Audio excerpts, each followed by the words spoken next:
Orang bahagia itu saat mereka habis sholat mendoakan untuk dirinya, orang tua dan kaum mukminin mukminat. Ini orang paling cepat bahagia. Tiap habis sholat, ya Allah, Rabbi firli wali walidayya walil mu'minina wal, atau Rabbi firlana wali walidayna warhamhuma kama rabbayana shaghira wali jami'il mu'minina wal mu'minat. Jadi kalau doa jangan hanya untuk sendirian, jangan hanya untuk kita, ajak orang tua dan ajak semua saudara-saudara kita, semua kaum mukminin, dan ajak semua. Minta maaf, ada orang nih berdoa tak mau ngajak orang lain. Ada, ya Allah, ampuni aku ya Allah, Aghfirli, ampunkan aku ya Allah, ampunkan keluargaku ya Allah, tetanggaku jangan ya Allah. Ada orang saking benci dengan tetangga, jangan kau turunkan rahmat tetangganya ya Allah. Kalau pacak cepatlah cabut nyawanya ya Allah. Na'udzubillah. Jangan, doakan yang baik-baik, doakan yang indah-indah. Saat kita doakan orang baik, maka malaikat yang akan mengaminkan doa kita, dan kita yang pertama akan dapat doa itu. Alhamdulillah. Resep supaya doa cepat diijabah, banyak-banyak mendoakan orang lain. Jadi kalau pengen ya Allah kabulkan hajatku, banyak-banyak doakan orang. Kalau kita sering doakan orang, malaikat yang akan doakan kita. Kenapa Ustaz?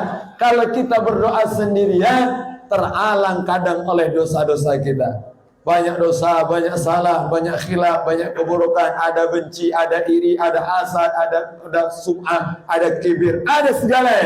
Kadang ada makanan yang tidak jelas, makanan yang syubhat, na'udzubillah, ada makan haram masuk juga, terhalang doa kita. Mauquf bainas sama'i wal ard, antara langit dan bumi.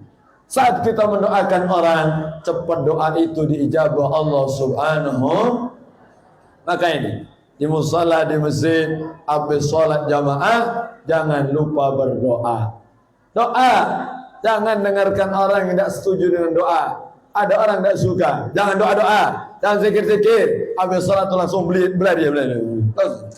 Jangan ada di masjid, jangan ada di musalla, langsung tutup. Mahal lah istri gini, mayar pula ini, nunggu. Na'udzubillah. Jangan. Doalah dulu, zikir dulu, doa dulu. Kenapa? Saat kita doa, maka doa kita dan yang mengaminkan sama-sama diijabah oleh Allah Subhanahu. Doa itu yang Allah katakan dalam Al-Quran. Ketika Nabi Musa berdoa, Nabi Harun mengaminkan, qad ujibat da'watukuma, kami ijabah doa keduanya. Yang doa Nabi Musa, yang mengaminkan Nabi Harun alaihi salam, diijabah doa keduanya. Kadang kita ini merasa hebat, merasa mampu, merasa kuat sehingga lupa dengan Allah, kadang segan untuk berdoa, malas berdoa. Padahal Allah yaghdabu in taraka su'alahu, Allah marah ketika hambanya tidak mau meminta kepada Allah. Tak mau minta marah. Tapi manusia, wabnu adama hina yus'alu yaghdabu, kalau diminta dia sering marah. Kita punya kawan, kita punya CS, kita punya bestie. Kalau zaman sekarang punya bestie kental dari kecil. Ustaz, aku berkawan dengan dia tuh dari TK, SD, sekelas terus sampai kami dah naik juga bareng berdua juga, bareng pokoknya. Tapi urusan duit, kalau sering kita minta runyam dulu deh. Datang dia hari ini bang, pasti nak minjem duit berapa? 1 juta. Oh, untuk kau apa yang ada? 1 juta, nah 1 juta. Kapan nak balik? Insya Allah bulan depan. Siap, tak usah pikir kebayar. Ambillah dulu. Ternyata seminggu lagi datang budak itu. Belum sebulan, seminggu datang lagi. Ngedek ngapa budak itu. Mulai nih. Cahnya nak minjem lagi cahnya. Oke, karena kawan masih diterima. Masuk. Nah ngapa? Ada nak minjem lagi. Berapa? 1 juta. Oh, kalau 1 juta tak ganti, ada 500, kesudahan 500 jadilah. Minjem lagi 500. Dikasih 500. Kapan balik? Insya Allah barengan yang kemarin. Belum sebulan, datang lagi minggu depan lagi. Dari jalan ke Jimana, minjem budak itu. Pesan sama anak kita, kayak kalau kawan papa tuh datang, omongin papa ada kati di rumah. Sudah masuk ke dalam. Memang nak kati bapak di rumah, ada di dapur sana, di belakang. Ngapa bapak tak nemui? Runyam. Yang kemarin lagi belum bayar, minjem lagi budak itu. Itu manusia, sering diminta dia akan marah.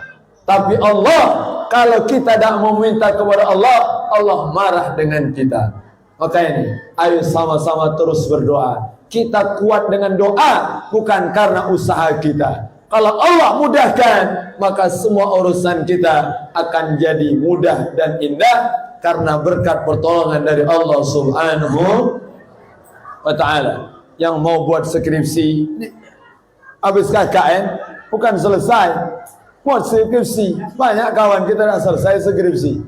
KKN bareng, makan bareng, skripsi tak galak gawe ke. Tak selesai juga. Walhasil begitulah kita berjuang sampai akhir kalau bisa bermanfaat. Puncaknya ilmu yang kita dapat semakin dekat dengan Allah, semakin takut kepada Allah, semakin bermanfaat kepada umat Nabi besar Muhammad.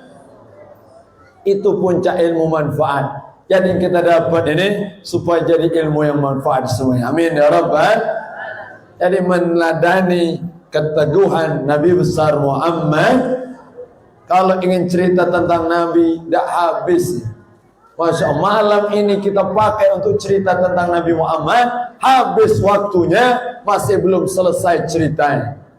Panjang, kalau mau bahas sirah Nabi itu berjilid-jilid gitu. Jadi di pesantren dikaji, dari mulai yang tipis sampai yang tebal. Dikaji semuanya. Jadi luar biasa sejarah Nabi besar Muhammad menghadapi tantangan hidup. Hidup ini penuh tantangan. Kita jangan takut dengan ujian. Kita persiapkan jawaban terbaik untuk menjawab ujian hidup. Kalau takut hidup, mati saja. Hidup ini untuk menjawab tantangan. Karena hidup ini penuh dengan perjuangan.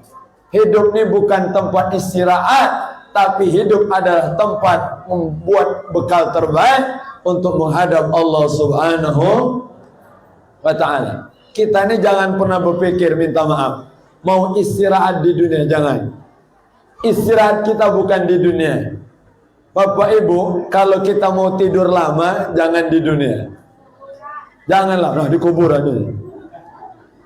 Kalau mau tidur lama setelah mati, tidurlah, tidak usah bangun-bangun lagi. Tapi kalau masih hidup ini, ada masanya kita harus bangun memenuhi panggilan Allah Subhanahu. Bangun gitu.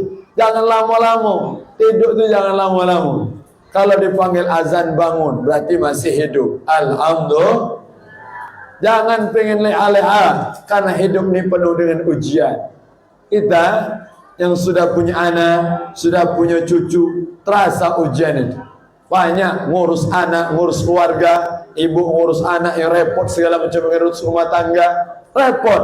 Kadang kita yang sudah tua ini pengen balik lagi jadi anak-anak.